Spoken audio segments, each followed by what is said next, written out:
முப்பெரும் தெய்வங்களை வணங்கி முப்பணிகளை புரிந்து முத்தமிழுடன் கலந்து பேச்சிலே சிறந்து தருகிறேன் இருந்து அன்னை யார் தந்தை அரவணைத்து காக்கின்ற அறிவு சுடரேற்றும் என் ஆசானை வணங்கி நாட்டை வளமாக மாற்றும் என் சகோதர சகோதரிகளை உங்கள் அனைவருக்கும் என் முதல் கண் வணக்கத்தை தெரிவித்து ஏற்றுக்கொண்ட தலைப்பை ஏற்று பேச வந்துள்ளேன். நான் உங்களிடம் பேச வந்துள்ள தலைப்போ கல்வி கண்டிருந்த கர்ம வீரர் காமராசர்.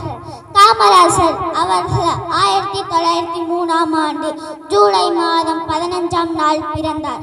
காமராசரின் தந்தை குமாரசாமி, தாயார் சிவகாமி அம்மாள் ஆவார். இவரது தமிழ்நாட்டின் விருதுநகர் மாவட்டத்தில் பிறந்தார். இவருடைய இயற்பெயர் காமாட்சி.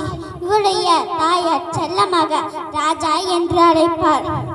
இவர் அதுவே பின்னர் காமராசர் என்று மருவி வந்தது. காமராசர் 16 வயதில் காங்கிரஸ் கட்சியை இணைந்தார். இவரது ஆட்சியில் மூடியிருந்த 6000 பள்ளிகளை திறந்தார். மேலும் 17,000 பள்ளிகளை தமிழகம் முழுவதும் திறந்து வைத்தார். பிறகு காமராசர் அவர்கள் 1975ஆம் ஆண்டு மறைந்தார். நன்றி.